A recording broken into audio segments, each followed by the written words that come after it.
Welcome back to Animal Crossing New Horizons. I'm Dear Darling, and should we see what's going on our lovely island of Fawnhallow today? Well, I guess we're not really going to be seeing, as you can tell from the title, we're going to be talking about Barbie, the movie that came out, because I watched it yesterday. If you're new here, this is a video diary. I just talk about random stuff. I'm not going to recreate Barbie or anything like that. This is not a deep analysis either. This is basically just my random reactions to it. Don't read too much into, like as if I'm a critical movie reviewer or anything. I'm just sort of here voicing my thoughts, and basically in general I liked it. is what I'd say. But anyway, hello everyone. Right now in Fawnhallow, it's 4:30 p.m. on Saturday, August 5th, 2023. I'll warn you before there's any like big spoilers, I suppose, in Barbie or anything like that. I will say it definitely was not what I expected the Barbie movie to be like. I thought it would be like a light-hearted comedy based around with I was going to say the doll series. That's not really like the right word to use. The toy line. It gets like I would say more deeper than that, obviously, and I don't mean just through its themes necessarily, but like the actual story it ends up telling. I'm like, actually that's pretty cool. But yeah, I'm also using the old Joy-Cons again, so there might be a significant amount of Joy-Con drift. But yeah, in general, I liked it. I would say it's just like a genuinely enjoyable movie to watch. I said it afterwards, where I likened it to Bullet Train in that regard. To my friends, where I'm just like, it's a sort of movie where I'm like, yeah, it's just like generally enjoyable. I wouldn't say it's like, it is. I don't know what else to say, because like. Like how Bullet Train is like just like enjoyable sort of like action, I suppose Barbie is sort of like an enjoyable drama in that sense. Oh my god, I actually accidentally hit the spacebar button and it stopped the recording. That's so sad. I don't know how long that one was. I'm gonna guess that recording was probably like 2 minutes or something. But yeah, but like how I was saying, well, Bullet Train is like action, an action movie, full of like high stakes combat and that sort of thing, and it's very just like. Just straight up just enjoyable to watch. I think Barbie's along that same sort of lines, except for not for action, sort of like drama, and I don't really know if drama's the right genre to classify it, but whatever classified genre it is, it's like that. But like, like how Bullet Train is to action, Barbie is to that genre. That's what I thought of it. It's like a genuinely enjoyable movie. It's got like pretty, clever writing, I think, with like funny quips. And stuff like that. I think, Bullet Train doesn't really have much of a moral. I think, at least the moral component is really not like the strongest component of it. Barbie's, obviously, and like the themes it talks about is, a strong part of it, certainly, but it's very in your face. It's very like, I think it's pretty obvious what it's going for. Well, at least I like to think so, but judging by some of the reactions online, maybe it's not as obvious to everyone, which is fair enough, Not everything needs to be obvious to everyone, I suppose, but, yeah, what else was I going to say before I start like delving more into it? There's something else I was going to say, but I can't remember what. It is pretty enjoyable. I think it does some good things. Is it like a 10 out of 10? I wouldn't say it's a 10 out of 10 or anything like that. I would say, oh yeah, I remember what I was going to say, but we'll circle back around to it. I think the story is of it. It's very much just a sort of suspension of disbelief movie, because even though obviously you're meant to suspend your disbelief in the first place, you kind of are. Like it's like Barbie is not like a real person or anything like that, but she's played by Margot Robbie. She's talking and speaking, I suppose, in that, and obviously the way it relates to the real world, you sort of suspend your disbelief with the actual mechanics of that reality. But it's not a very important part. I would say the plot still sort of moves like a. It feels like sort of weirdly jauntily paced. I would say it's not like a million miles an hour. It's not like when I watch a Mario movie I was like, this is like incredibly fast. It just like felt weirdly sort of like paced. But it's also a sort of plot where it's like, yeah, it doesn't really matter that much, because it's not like the plot is sort of there to accompany the themes rather than I think the driving force behind the movie in the first place. In my opinion, of course, your opinion may vary. So I wouldn't say like the plot's like amazing or anything. It very much serves as a medium, I think, to talk about what it wants to talk about, which is good. They're totally fine as well. I would say what Barbie is absolutely amazing in is set design, and the costuming, especially in Barbie world, is fantastic. In real world, it's like fine, but I guess you kind of need that contrast. For like real world is meant. I mean, the whole point is, I suppose, a contrast between the actual real world and that idyllic quote Barbie world. But Barbie world was so much more enjoyable to look at visually. It's like a visual treat to watch. Like the costuming was fantastic. The set design, I'm just like someone. Had a really good time, and also probably a really bad time building it, because it looks so like crazy detailed, I suppose, with everything. There's probably so many references throughout not only to like Barbie in general as a toy line in the movie, but also to other things. Apparently there was like a I can't even remember. There was some reference to something in it, but I generally don't know what it is, because I'm I suppose I don't know that much pop culture, unfortunately. But I was just like, oh, you know, every time I was watching, I was just like, oh, these outfits are fantastic, they're really cool. And, you know, obviously it is Barbie, she's got to have so many changes of outfits. It's kind of like, well, not her whole point as a doll, but like a main feature of a Barbie doll is all the outfits and stuff she can come with. And then yeah, the set designs were really cool, like looking at the doll houses and the way they like linked together. And then, you know, yeah, and it accompanies with writing, because obviously Barbie is a toy line, and the way that the Barbie, I suppose, world interacts with the Barbie world is like a kid playing with toys, just sort of like abstracted to the real world. Yeah, I think I said what I want to say about that. So now we're going into light spoilers, where I'm going to be talking about the themes. I'm not really going... okay, no, I'll probably end up being heavy spoilers as well, so if you want to remain unspoiled, which I will say you don't have to remain unspoiled for this movie. I don't think it's that important, but you know, it is probably like nice as well, you know, to a certain degree. I'm not going to go for like end of movie spoilers. I'm going to go for main overarching sort of themes and plot spoilers.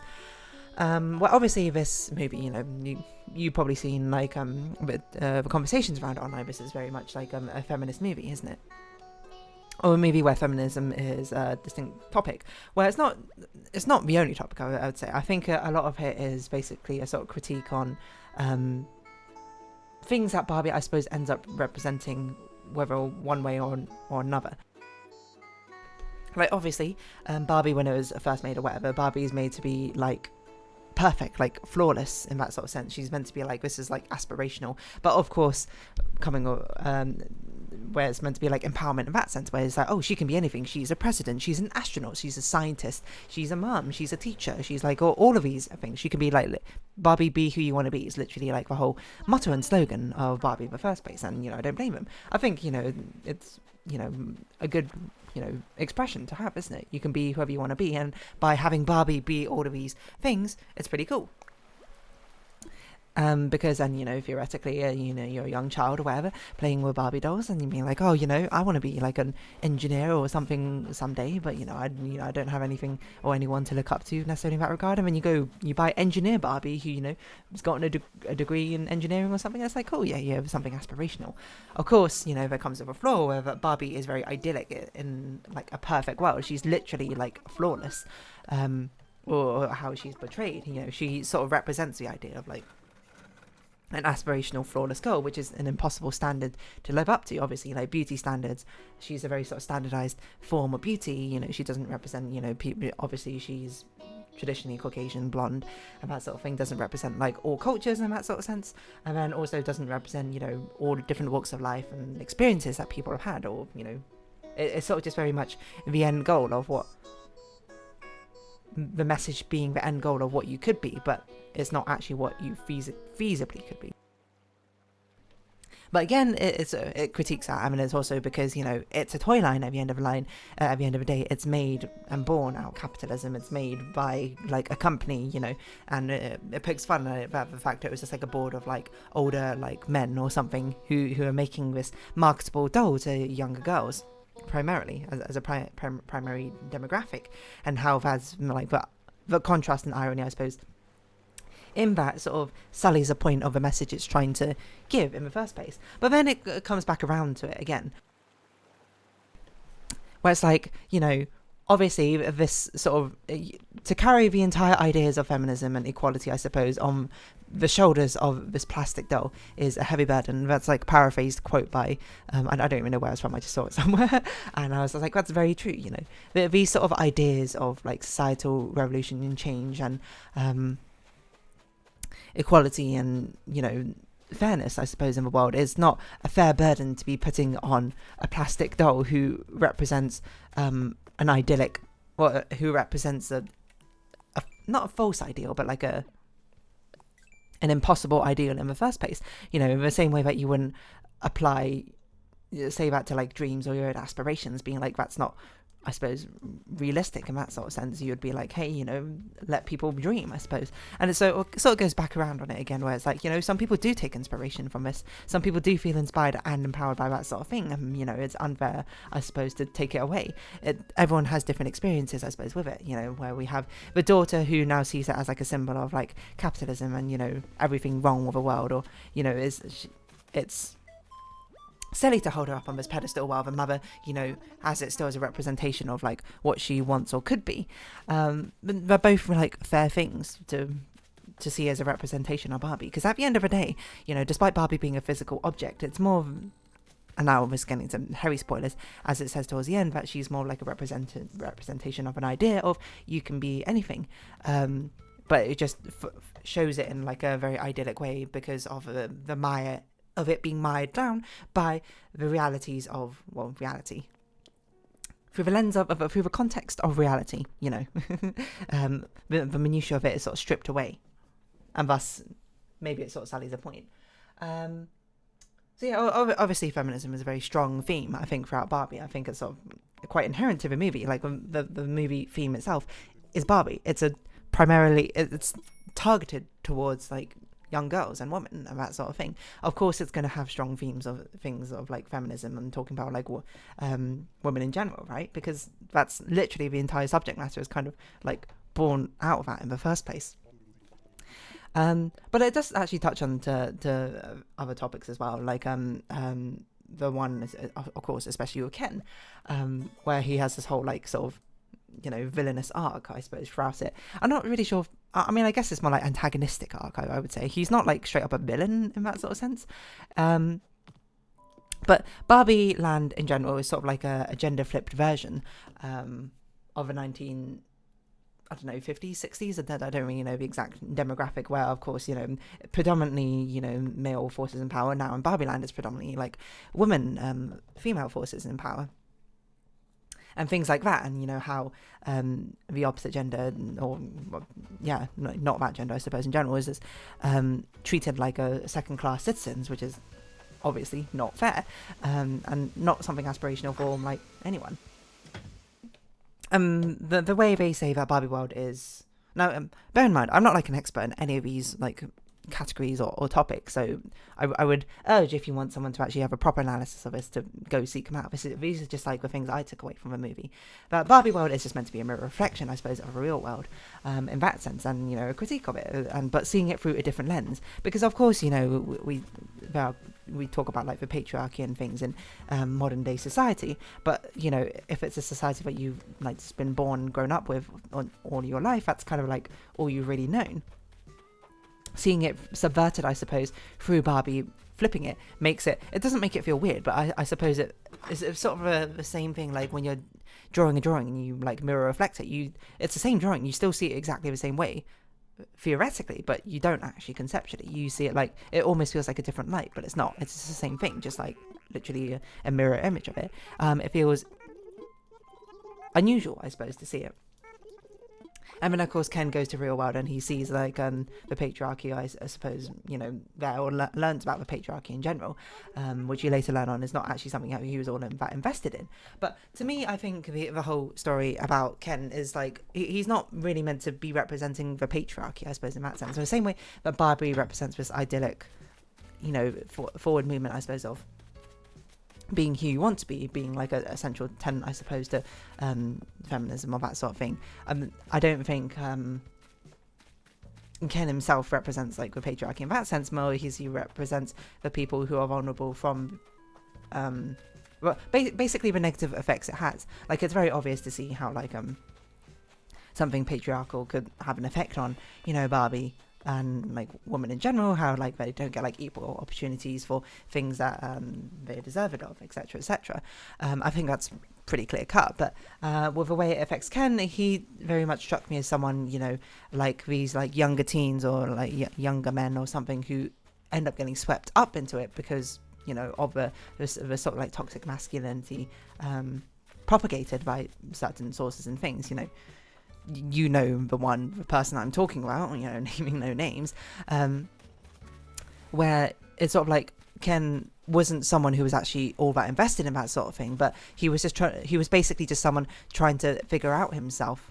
But the first thing that properly sort of like found him was this sort of like toxic patriarchal concept, or toxic view on his own masculinity, where he ended up defining himself like previously, start of movie Ken, he's someone he's trying to figure out himself, but he's someone who only defines himself via his relationship or his want for a relationship with Barbie, which obviously is not a healthy way to define himself, and then Barbie of course doesn't reciprocate his feelings, but also doesn't appreciate the friendship I suppose they have as much, and kind of openly disregards his feelings in quite a brutal manner, shall we say. And the whole point is that Ken, still trying to find himself, finds out this idea of patriarchy, I suppose, in the first place in the real world. It's not actually all that invested in it, but it's still a thing where he saw himself being able to get back some of his own power, some sort of identity to cling on to. It's the same reason that you find a lot of teenagers or like young adults clinging to certain concepts, I suppose, is because as human beings, we are social creatures. We are wanting to find a community, I suppose, that we belong in, I suppose, and that being the same first one he stumbled into, and being one which obviously is going to accept him because it's sort of like a self-propagating thing, isn't it? It's a very closed borders sort of club. What's a word? Not secret society, but a gate-kept club, sort of by necessity, by design, right, to keep themselves on top. He gets like sort of swept up in it because it's kind of, he's doing it as a sense to build his identity around, but of course later on in the movie you find out, hey, that's like not at all really what he was interested in. He just doesn't really know what to do. He feels very lost still, and if he doesn't have that, then he's nothing, and that is a scary thought. And that's a very relatable thought, I think, to a lot of people. Like, as I say, with naming no names again, but who I'm talking about. It's a sort of thing where, like, with incel culture, I suppose, and with it propping up and that sort of thing, it's like a lot of these people are just, young teens or young adults who know, I'm not going to, I think it's unfair to cast aspersions on them saying they're, like, bad people, where it's more like they've just, not had the chance, I suppose, to, but how should I phrase this, Like, we're not, I don't think are, like, inherently bad people, a lot of them. It's just, like, if that's the sort of thing you get swept up in, it's a sort of rabbit hole which keeps pulling you downwards in a downward spiral, and it's very hard to break out. The same way that when someone opposes your own opinion, the natural human response is to be like, you're wrong. What's it called? Like a blowback effect or something. You tend to... people tend to be stubborn creatures, myself included, of course. We tend to staunchly defend things, even if it's not necessarily what we believe in, even if presented with evidence contrasting to it. The natural human reaction is to be like, you're wrong, you're attacking me as a person, you're attacking my opinion, so you're attacking me as a person and who I am, so I can't let you do that. Well, it's not true. When that's not really the case, it's more of the attacking of opinions than the ideas that you stand for. You don't need to let these ideas and things like that represent who you are. If you stand for something and then you find out it's completely wrong, you can just let it go, that sort of thing. And that's, like, I suppose the lesson that Ken really comes to in the end. So I'm saying, like, all these impressionable, like, younger teens or adults or whatever, no, they're not. I'm not going to say they're inherently bad people. I think that's not a fair aspersion to cast, more as in it's sort of like them feeling like they're being rejected, them finding this, which would undoubtedly, this sort of like sect or community which will accept them, and then being unable to leave because of these sort of like built-in effects and like sense of loyalty. It's a downward spiral which is very difficult to climb out of the further down you go, right? I feel like that's basically what it is. Where Barbie is sort of like a movie talking about equality, but of course it's focusing on like the struggles of a woman first and foremost, because again, it's Barbie. It's kind of like the main point about it. It's like definitely the main demographic in the end, but then it gets into some really nice like themes towards the end, where it's about sort of like existentialism in general, of like finding your own place, where it's now of course very detached from the gender themes it's talking about.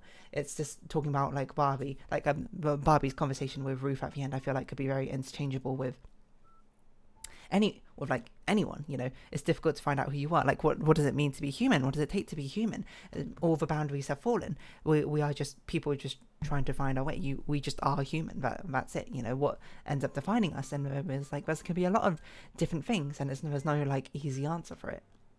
And there's some like really great. I didn't even talk about like how funny and like great some of the scenes are. One of my favorite scenes, like when Barbie's in the real world and she just says to that woman, "You're beautiful," and she just goes, "I know."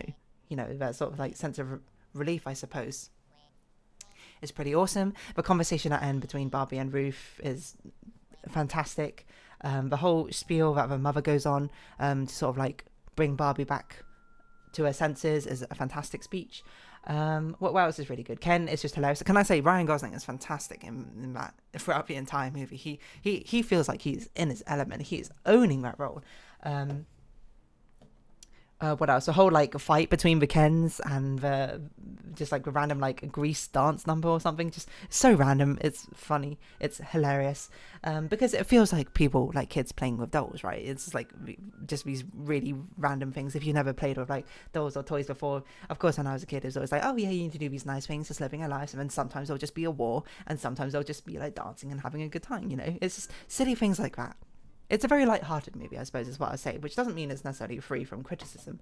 That's not what I mean for something to be light-hearted, but it's just genuinely enjoyable. And I would say it's a wonder that it's, you know, stoked so many flames, I suppose. Not even online, but in certain circles or whatnot. But it's just like, I can't believe it, you know.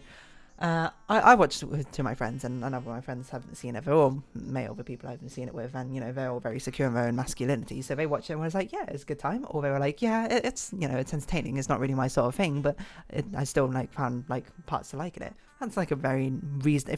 If you were wondering what a very normal response would be, you know, that's the entire gamut from like, "Yeah, I liked it a lot," or all the way down to it was fine.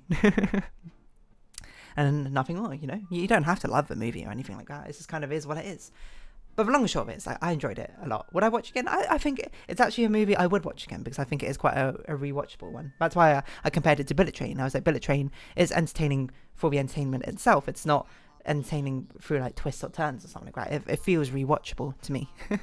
Or rewatchable for my own personal rewatchable tastes. Anyway, I don't know if I really said all I really need to say. Would I recommend watching it? Yeah, I'd recommend giving it a chance. I haven't seen Oppenheimer yet. Probably I'll see it at some point. But I hear Oppenheimer's good as well. But I would just say I love the costume. I love the set design in Barbie. It's like someone is flexing out there, like everything that was going on. It was so cool and so lovely to see. Anyway, I'm going to round this episode off here. So if you have been watching, thank you very much. It's been Animal Crossing New Horizons. I've been Dear Darling. Likes, comments, subscription, shares greatly appreciated. Twitter, Discord down below. Hope we see each other again. But for now, it's our farewell. So until next time. Bye-bye for now.